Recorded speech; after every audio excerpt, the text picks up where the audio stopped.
වියලි සුළඟ සෙමින් ගහකොළ මැදින් කලායයි. සියවස් ගණනක් නිහඬව සිටි බිමක්. ඉතිහාසය, භූවිද්‍යාව හා ආධ්‍යාත්මය එකම හුස්මක් ලෙස ජීවත්වන ස්ථානයක්.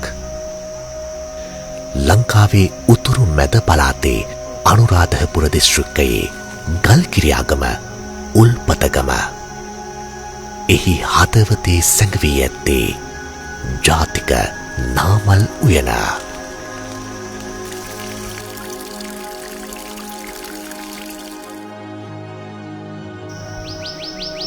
අක්කර 2000ක පමණ පුරා පැතිරුණු මේ වනය ශ්‍රී ලංකාවේ විශාලතම නාවනයයි.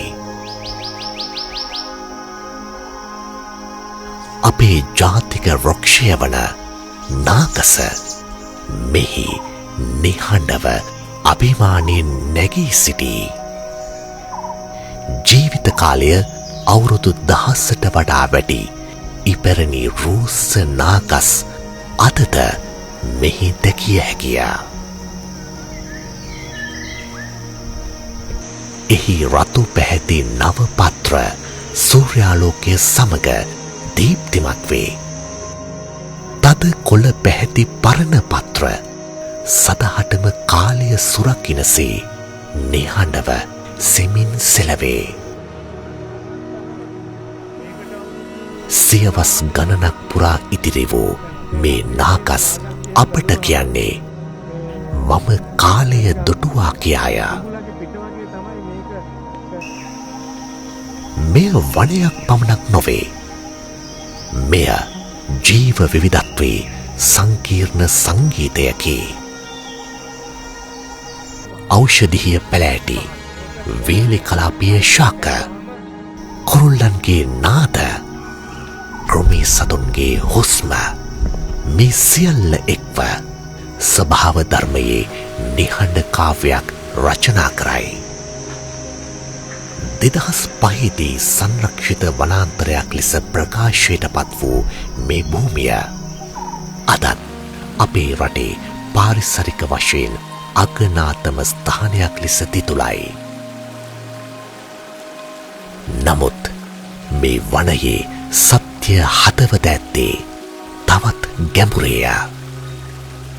රෝස පැහැයෙන් දිතුලන කඳු වැටියක්, ආසට මදක් උසට නැගී සිටින වසර මිලියන 550කට වඩා පැරණි පර්වත කතාවක්. රෝස තිරුවානා කඳු වැටිය අක්කර 650ක් පමණ පුරා පැතිරී ඇති මේ රෝස නිධිය දකුණු ආසියාවේ විශාලතම රෝස තිරුවානා සම්භාරය ලෙස සැලකේ. මෙහි පර්වත පෘථිවියේ ආරම්භක යුගවල උණුසුම් හුස්ම අදත් රඳවාගෙන සිටිනවාසේ දැනේ. පුරා විද්‍යාත්මක සාක්ෂි පවසන්නේ මෙම තිරුවානාවලින් නිම වූ පබළු ආදී භාණ්ඩ අතීතයේහි භාවිත වූ බවයි. ජනප්‍රවාදකයා සිටින්නේ තාජ් මහල් මන්දිරයේ රෝස අලංකාර කැටයම් සඳහා මෙහි සිට ගල් ගෙන ගිය බවයි. සත්‍යයේ කුමක් වුවද මේ රෝස පර්වත සත්‍යයෙන්ම පෘථිවියේ රෝස හදවත් වලින් එකකි.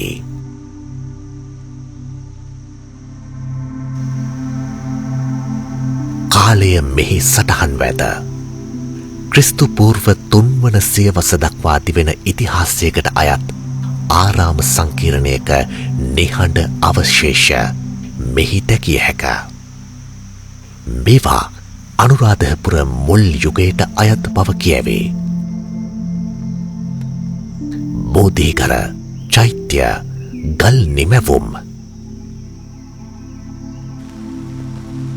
මෙහි භික්ෂූන් වහන්සේලා වාසය කළ බවට සාක්ෂි අදත් පවතී.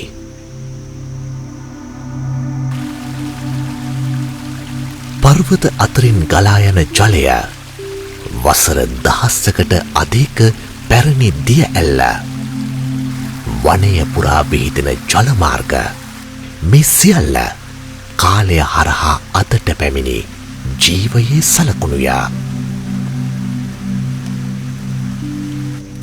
අදින් වසර 35කට පෙර එනම් 1991 වනවාසී රාහුල හිමියෝ මේ නිහඬ භූමිය ජාතික නාමල් උයන ලෙස නම් කර ජාතියේ සහ ලෝකයේ අවධානයට ගෙන ඒමේ කාර්යය ආරම්භ කළහ.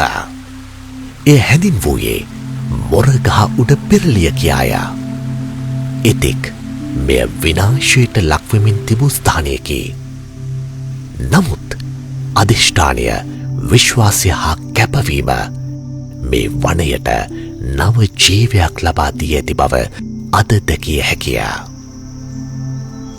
ජාතික නාමල් උයන රෝස තිරුවානා කඳුවැටිය මේවා ස්වභාව ධර්මයේ අහඹු නිර්මාණ නොවේ. මේවා කාලය ඉතිහාසය හා විශ්වාසය එකට ලියූ කාව්‍යයන්ය. එය ජාතික උරුමයකට වඩා වැඩිය. එය පෘථිවියේ රෝස හදවතයි. එබැවින් ඒවා තවත් චිරාත් කාලයක් පැවතිය යුතුය.